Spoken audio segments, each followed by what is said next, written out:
Om Stapakaya च धर्मस्य सर्वधर्मस्वरूपिणे अवतार वरिष्ठाय रामकृष्णाय ते नमः।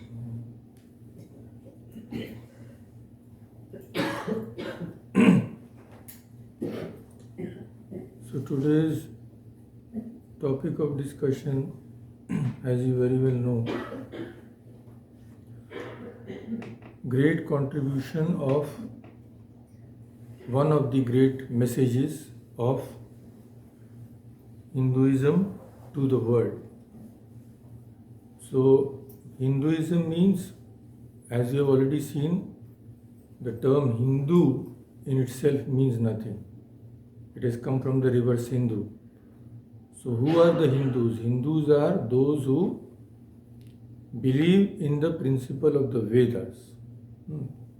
Those who are Vedikas, those whose dharma is Vedika dharma, they are called the Hindus. So this message, great message which we will discuss in the words of Swami Vivekananda himself, this message is from the Vedas. If anything belongs to Hinduism, we should know that the roots will be there in the Vedas. Otherwise, it cannot be a part. Anything, this great tree of Hinduism, the trunk is the Vedas, and from there, so many other scriptures spring up. But all of those scriptures just elucidate the teachings of the Vedas, amplify the teachings of the Vedas. We should remember this very important point. So this message comes from the Vedas. So let us have a short discussion on that part of the Vedas. So Swami Vivekananda says, of all regular books that we have in the world, the oldest are in Sanskrit. And that is the mass of literature called the Vedas. They are the oldest writings in the world. There are very ancient pieces in the Babylonian or Egyptian literature, but they cannot be called literature or books, but just a few notes, a few words, a short letter, and so on. But as finished, cultured literature, the Vedas are the oldest. But it is a misfortune that the largest portion of the Vedas has been lost. What we have is very little now. The priests who carried it down to posterity were divided into so many families, and accordingly the Vedas were divided into so many parts. So each part was allotted to a family. The rituals, the ceremonies, the customs, the worship of that family were to be obtained from that respective portion of the Vedas which had been assigned to them. So they preserved that portion and performed all the ceremonies according to that, according to the instructions given there. But in course of time, some of these families became extinct, and with them their portion of the Vedas was lost. This is what happened if the old accounts which we have, if they are true. So, and of course we know foreign invasions and all that, the whole of Nalanda University was burned down. So who knows what has been lost. Now this vast mass of literature, the Vedas, we find is divided into three groups, as maybe most of you know. The first group is the Samhitas. What are the Samhitas? Samhitas are a collection of hymns. praise of deities, what is called stuti. The second group after the Samhitas is called Brahmanas. So, this deals with different kinds of sacrifices. If you want this, do this sacrifice. If you want that, do that sacrifice. And we know that after the Brahmana and Samhitas and Brahmanas comes the Upanishads.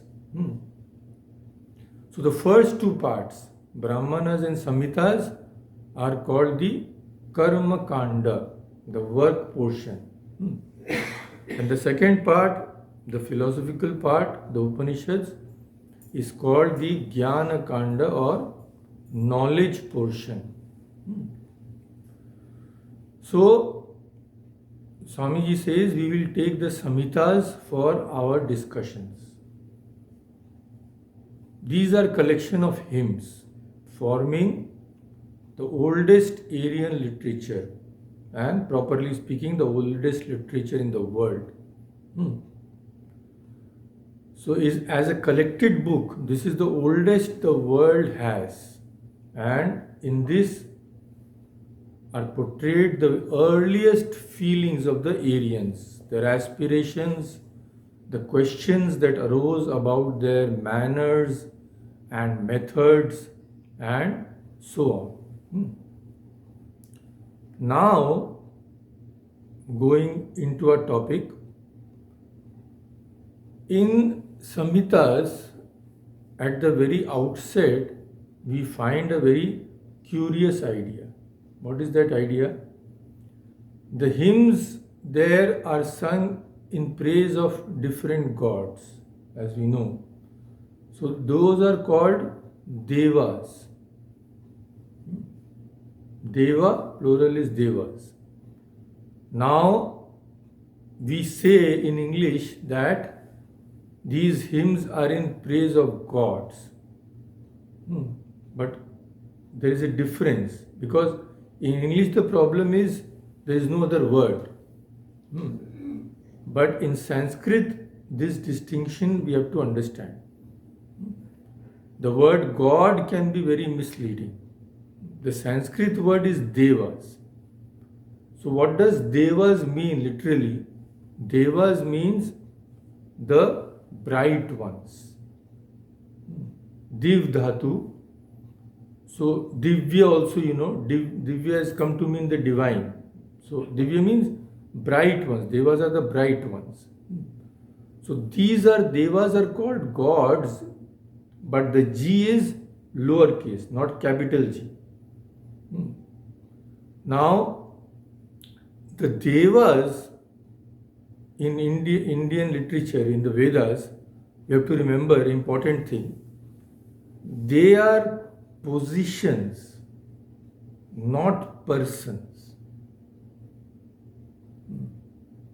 So, for instance, Indra, Agni, these are not names of particular persons. These are particular posts in the universe, like general manager, this, that. There is the post of president, presiding post over certain elements, the presiding post over certain worlds, and so forth. So it is said that it may be possible that you and I probably have been some of these gods before. Nobody knows. So these positions are only temporary. A soul fills this position, but it is not forever. Like here we may become the CEO of Google or something, but it may not be forever. And of course no position is forever in this world. So these positions are temporary. A person does some good deeds with a desire for result. So he obtains, just like in the world, you do something for a particular position, you get that, but that cannot be forever. So a person does some good deed, he becomes an Indra. But after his time is over, gone. So another soul comes from the world who has done good works and takes up that position. So he may become again Indra or he may become Agni, like that. So in reading Sanskrit philosophy or theology, people always get bothered by the changing of these gods. But we should remember this, then there will be no confusion, that these are names of positions. And all souls will have to fill them up again and again. So these devas, when they have attained that post, like if a person is their big counselor or something, so if we go to them, they can help us, no? So these devas also, they can help mankind because they have gained a certain power. That is why through yajnas, gifts are offered to them. So it is said that when you offer something, Agnaye Swaha, if you offer in the oblation, somehow or the other, Agni receives that. And he is pleased. So when he is pleased, then you ask him. If you please a person, then you ask him something, he will give you. So same idea is there in this also. So gifts and praises are offered to the devas. Now how this idea came to the Aryans, we do not know. But in the earliest portion of the Rig Veda, we find this idea perfected and completed. Now, behind and beyond these devas and men and animals and worlds is Ishvara. Ishvara is God with capital G. So this is similar to what in the New Testament is called God, the creator, preserver, the ruler of the universe. So we should remember that these devas are not to be confused with Ishvara. But in English we don't have any other word, so we call them gods with a lowercase g. So we all know that there are quite a number of these devas. Vedic deities, Indra, Varuna, Mitra, Parjanya and so on. So various mythological and allegorical figures come before us one after the another. For example, Indra, the thunderer, he has the Vajra. So a serpent is killed, suppose by Indra, and he lets fly his thunderbolt and kills the serpent.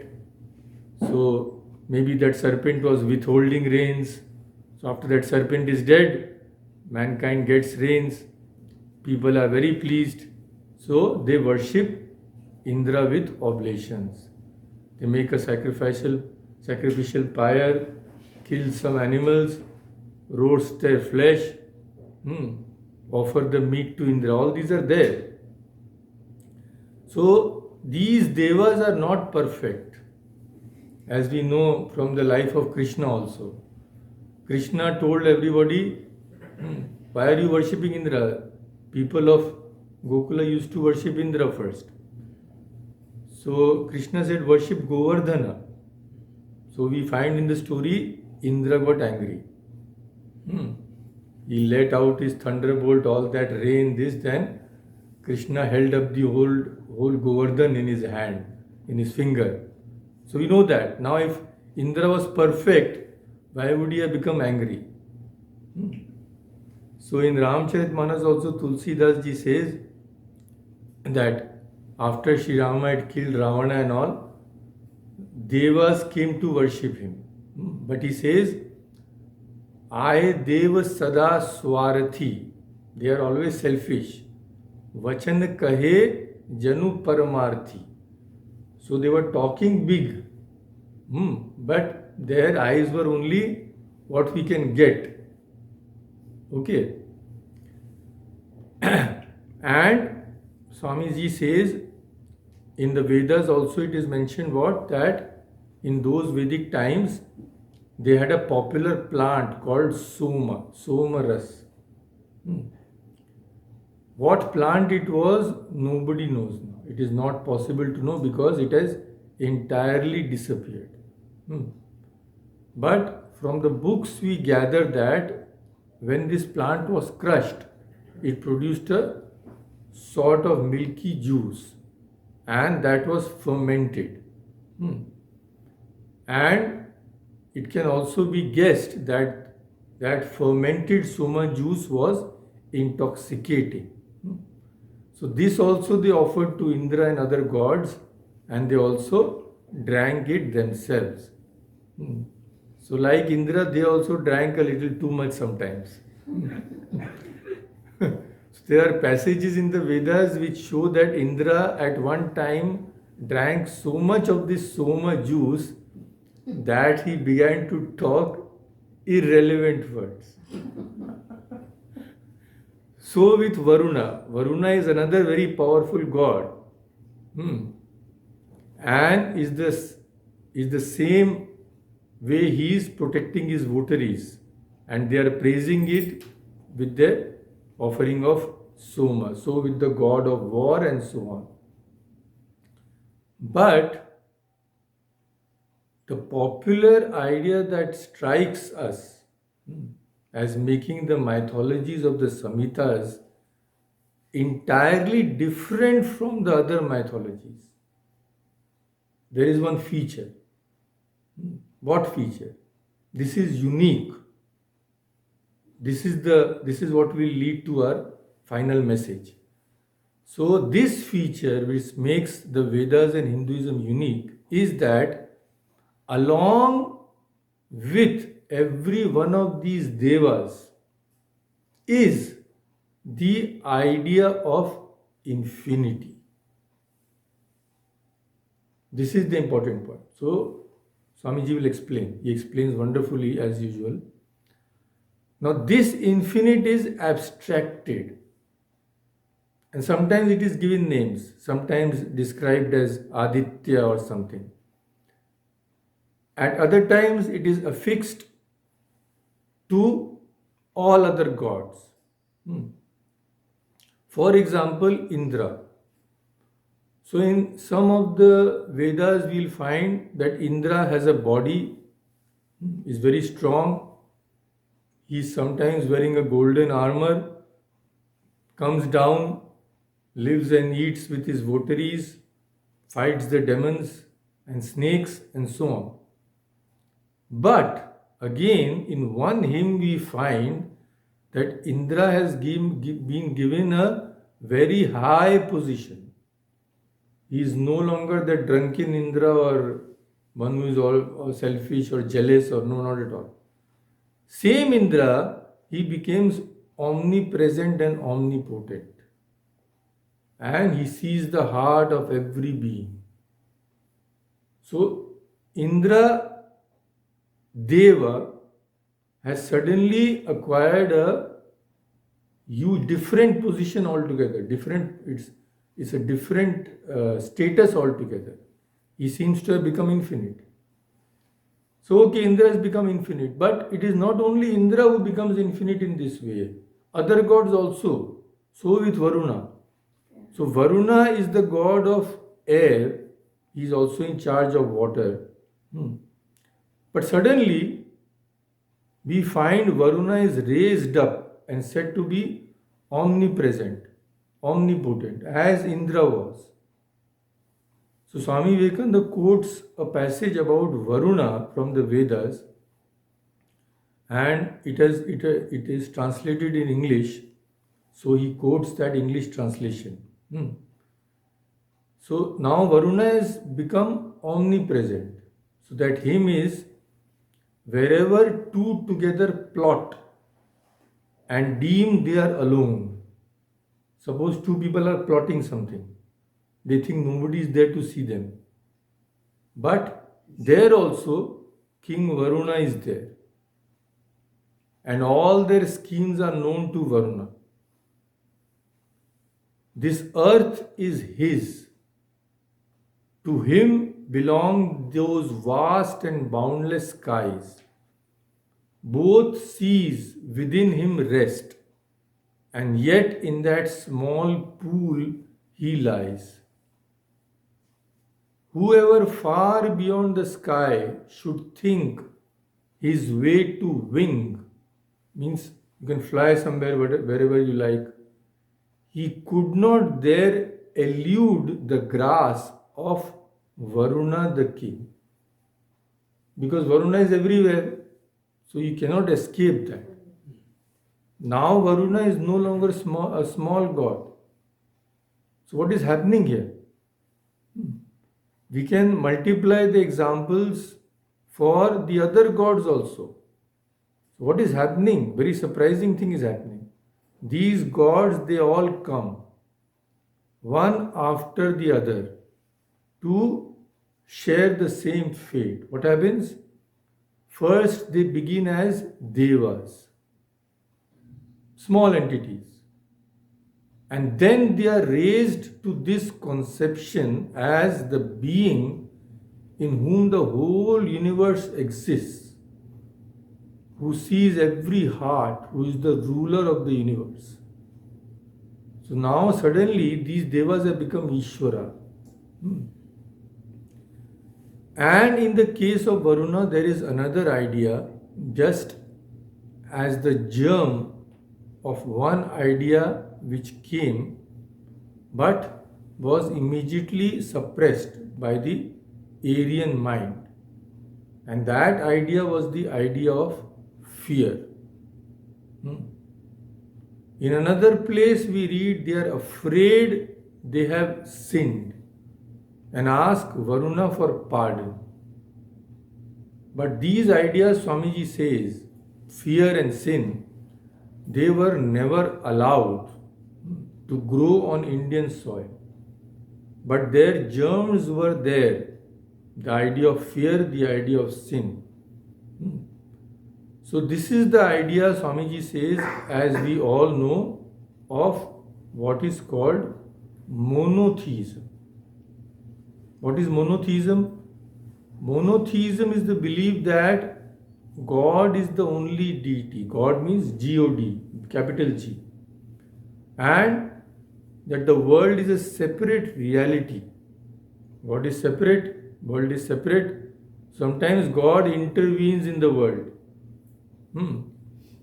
through supernatural means. So Christianity is one of the major monotheistic religions. So this monotheism, we see, came to India at a very early period. Throughout the Samhitas, in the first and oldest part, this monotheistic idea prevails. But this was not sufficient for the Aryans. They threw it aside. They considered it a very primitive idea, that God is separate from the world. He is doing whatever he likes. Now the monotheistic ideas with which the Samhita portion is full of was thought by the Aryans to be useless, and they struggled hard for a more philosophically convincing and transcendental idea. So the monotheistic idea was too much human for them. Although they gave it such descriptions as the whole universe rests in him, that God. God, you are the keeper of all hearts. But they didn't stop there. So he says, Swamiji says, the Hindus were bold, very bold. To their great credit be it said, bold thinkers in all their ideas. So bold that one spark of their thought frightens the so-called bold thinkers of the West. So none other than Professor Max Muller has said that these ancient Aryans climbed up to heights where only their lungs could breathe, while the lungs of other beings would have burst. Because they followed reason at all costs, never caring if all their superstitions were smashed to pieces? They said, no, we have to find the truth. It may be unpleasant, but falsehood can never be a solution. So what they thought was right and true, they preached and they taught. So now we'll come back to what we are discussing, that this peculiar fact is there, that these gods are taken up one after another, raised, sublimated, till each has assumed the proportions of the infinite Ishvara. Now this is not monotheism. So Max Muller creates for it a new name called henotheism.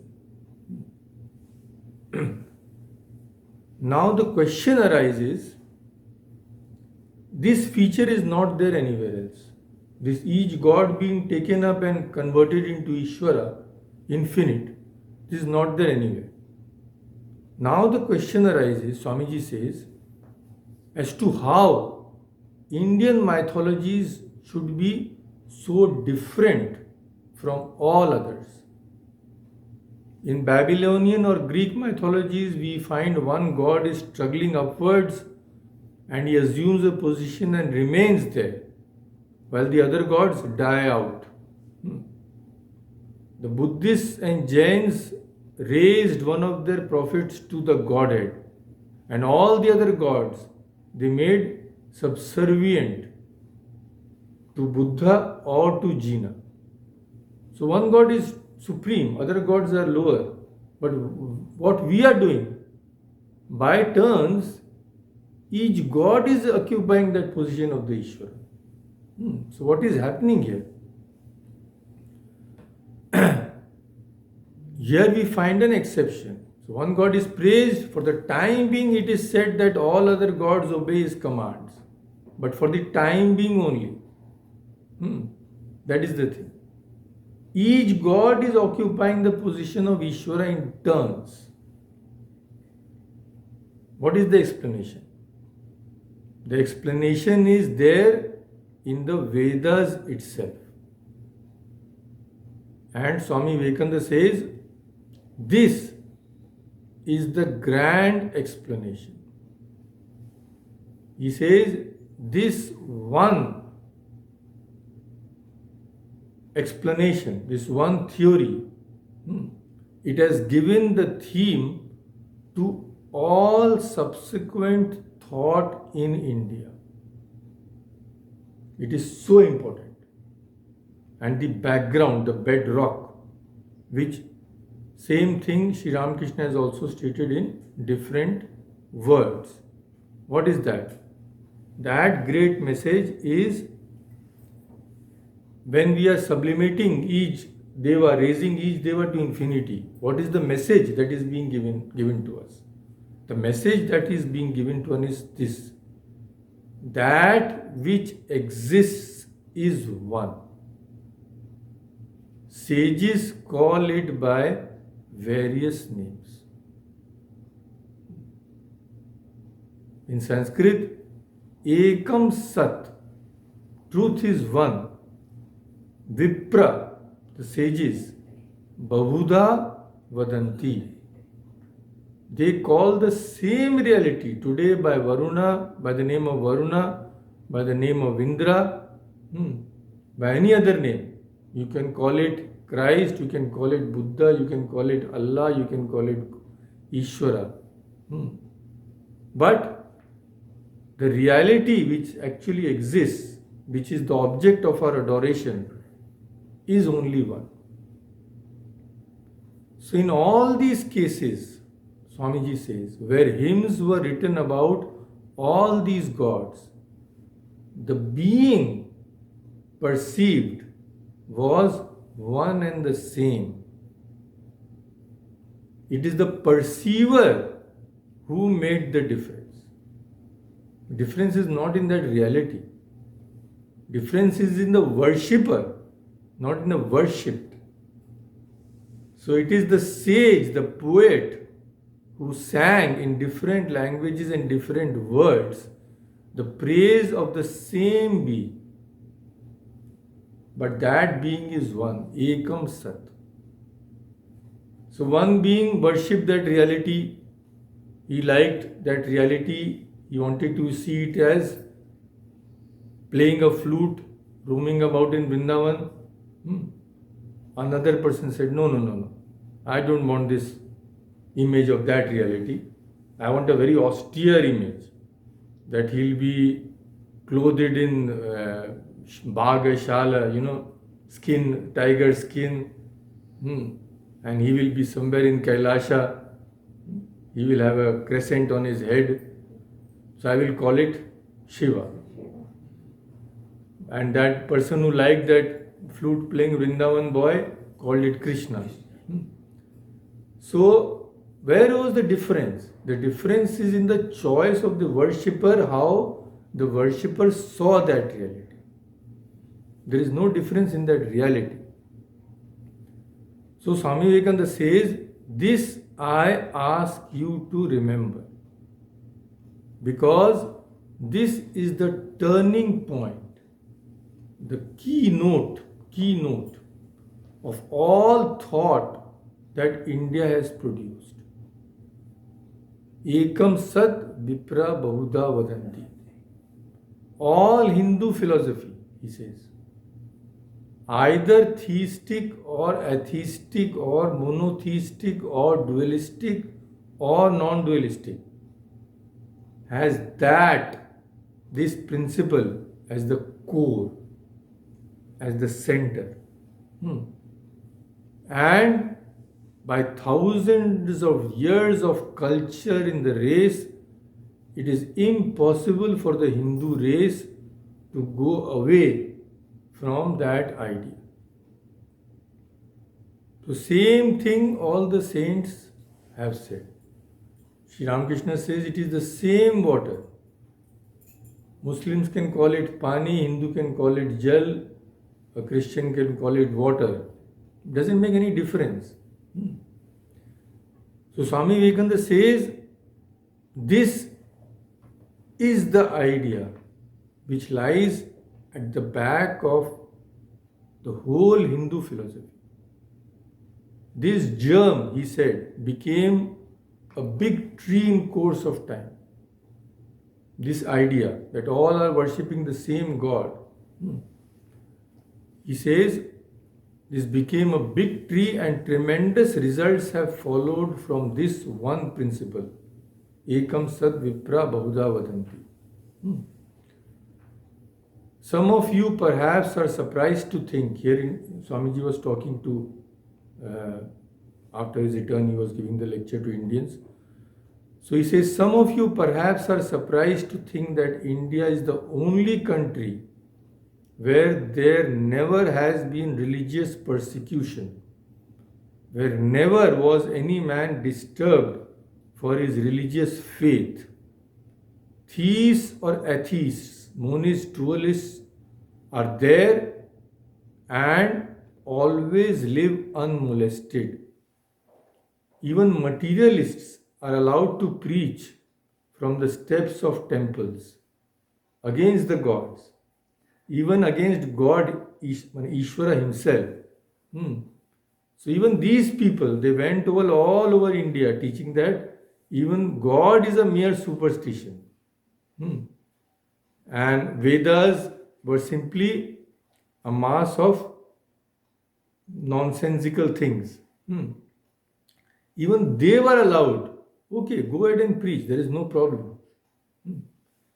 So, after Buddha, all the people tried to pull down everything sacred to the Hindus, to the dust. So did the Jainas, who laughed at the idea of Hindu gods. It must be superstition. So endless examples are there, but of course, some solitary instances are bound to be there of intolerance, dogmatism. No race is perfect in the world. But by and large, this is true. And even heterodox religions that have come out of India have been likewise affected, Swamiji says. And he says, it take for example Buddhism. So there are great and good points in Buddhism, but these great points fell into the hands which were not able to keep them safe. The jewel which came from philosophers fell into the hands of mobs, and mobs mixed their own ideas with that. So they had a great deal of enthusiasm, great and humanitarian ideas, but he says, Swamiji says, there is something else that is necessary to keep these ideas safe. What is that? Thought and intellect. Always rationality has to be behind every belief, otherwise it cannot stand. So he says, whenever you see the most humanitarian ideas falling into the hands of the multitude, there is degradation.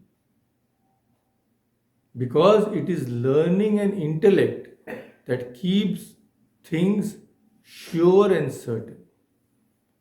So we know that Buddhism was the first missionary religion to the world. They penetrated the whole of the civilized world as it existed at that time, and never was a drop of blood shed for that religion. Never. Buddhism was never preached by the sword. We read how in China the Buddhist missionaries were persecuted and thousands were massacred. But after that we know fortune favored the Buddhists, and we know that so much of it has spread. So all this bearing everything, forbearance, tolerance, Swamiji says, all this which is also there in Buddhism, we owe to this one verse. That is why he says, I want you to remember it. Whom they call Indra, Mitra, Varuna, that which exists is one. So this great message, nobody knows at which date it was written, maybe 8,000, 9,000 years ago. Not one of those religious speculations is of modern date, but today also they are as valid as they were when they were written. Rather, they are more valid. Why? Because many undesirable things have crept into our civilization now. Swamiji says why they are more valid? They are more valid because at that distant date when the verse was written, the man was not so civilized. So civilized is within quotation marks. It's a sarcastic remark. He was not so civilized. He had not learnt to cut his brother's throat because his brother differed a little in thought from himself. He had not deluged the world in blood. He had not become a demon to his own brother. In the name of humanity, in the name of religion, he did not massacre whole lots of mankind then. So this is what is civilization now, being civilized. Therefore, these words come to us today very fresh as greatly stimulating, life-giving words, much fresher than they were when they were written. That which exists is one, sages call it by various names. So we have to learn that all religions, under whatever name they may be called, Hindu, Buddhist, Mohammedan, Christian, have the same God. And he who derides any of these gods derides his own God. This is the message.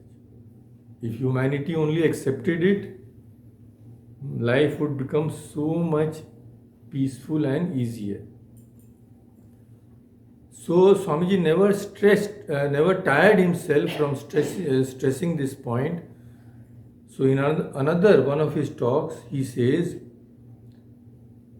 about this message, above all, mind you, what India has to give to the world is this.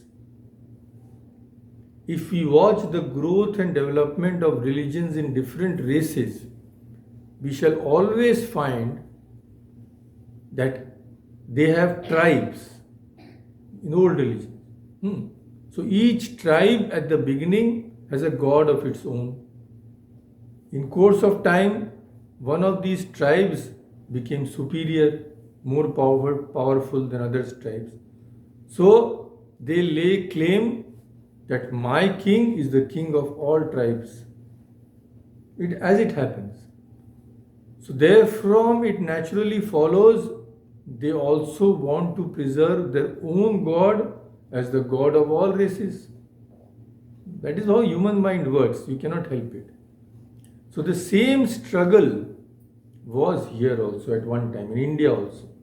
In India, he says, the same competing devas had been struggling for supremacy. Devas were not struggling, mankind was struggling in their name. So, but he says, we were not destined to follow the path of other nations. Why?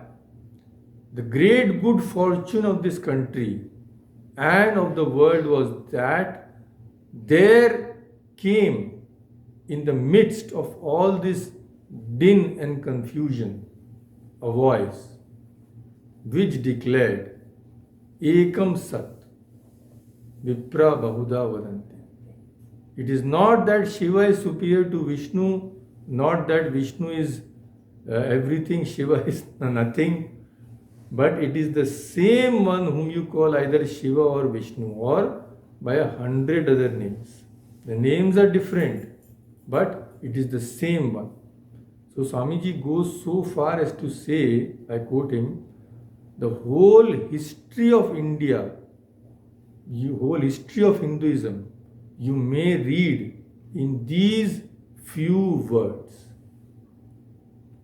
The whole history has been a repetition with tremendous power of that one central doctrine.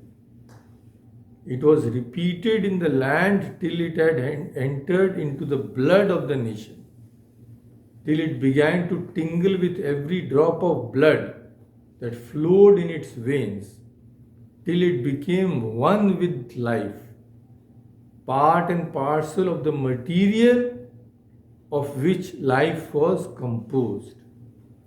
So what was the result? The result was the land, Bharatvarsha, was transmuted into the most wonderful land of toleration and acceptance, giving the right to welcome the various religions as well as sects into the mother country. All are welcome. So, I myself have seen a small example when I had gone to Mysore. That was maybe 10-15 years ago. I had gone once. So, there, many people escaped from Tibet after China took over. So there is we saw that huge plot. There is a huge piece of land. It had been given to them. You stay here, practice whatever you like, no problem. And we saw a huge Buddha temple there. It's absolutely, you cannot imagine also how huge. Very beautiful. So this is the tradition. And that is why Swami Vivekananda says in this one sentence is the explanation of the most remarkable phenomenon that is only witnessed here. What is that? All the various sects, apparently hopelessly contradictory, but they are living in harmony. There have been sects enough in India as in other places. and there will be in future also more, because this has been the peculiarity of our religion. He says that in abstract principles, so much latitude has been given, that although afterwards so much detail has been worked out, all these details are the working out of principles, broad as the skies above our heads. Sects, therefore, as a matter of course, must exist here. We must have Krishna, we must have Shiva, we must have Devi. Without all of them, life is incomplete. But what we must not have is sectarian quarrel. There has to be sects, but not sectarianism. This is what Swami Vivekananda says. Sects must be, but sectarianism need not. Because the world cannot move on without having sects. One mood, one bhava does not suit everybody. So, now as in jobs, one job cannot suit everybody. Everybody cannot become engineers, everybody cannot become doctors. So, same thing with spiritual force. He says, let there be sects, but is there any need that we should quarrel when our most ancient books declare that this differentiation is only apparent? In all these differentiations, there is the thread of harmony, that beautiful unity. You may be a dualist, I may be a monist, you may believe that you are the eternal servant of God, I may believe that Aham Brahmasmi, but both of us can be very good Hindus. How? The explanation is here. Again he quotes, he never gets tired of quoting this. Ekam Sat Vipra Bahuda Vadanti. And he says, above all others, my countrymen, because this was a speech he had given in India after returning from the West. So he says, above all others, my countrymen, this is the one grand truth that we have to spread, teach all over the world. Again and again, Sri Ramakrishna says, as many faiths, so many paths, but the paths are all leading to the same place. And we will conclude by again, same thing Swamiji says, but see the beautiful language. Same thing he can say in 100 kinds of, because he put this truth again and again before the Indians, who had forgotten, we ourselves had forgotten our heritage, as we know. We thought we had nothing. You may not be knowing that when the news reached India and the Parliament of Religions was being held in Chicago, so in all the newspapers it was flashed before independence, you know very well. So many people said, oh, Parliament of Religions is being held. Let us send a representative of Hinduism. So very great people in the social circles, distinguished people, he said, are you crazy? What does Hinduism have to give to the world? This is where we had fallen. We had forgotten our heritage. So that is why Swamiji reminds us again and again at that time. So again I quote from his another lecture. He says, one of the greatest sages that was ever born found out here in India, even at that distant time, see the language, where history cannot reach, into whose gloom even tradition itself dared not peep. In that distant time, the sage arose and declared, Ekam Sat Vipra Bahuda Vadanti. This is one of the most memorable sentences that was ever uttered, one of the grandest truths that was ever discovered. And he says, for us Hindus, because he's talking to Hindus, for us Hindus, this truth has been the very backbone of our national existence. For throughout the vistas of the centuries of our national life, this one idea, Ekam Sat Vipra Bahuda Vadanti, comes down, gaining in volume and in fullness till it has permeated the whole of our national existence and has become one with us. We live that grand truth in every vein, and because of that, our country has become the glorious land of religious toleration. Not only toleration, but Sri Ramakrishna takes it further, acceptance. It is here and here alone that this kind of acceptance has been practiced, and it is all because of this one great principle that the world is waiting to learn from our religion, our country.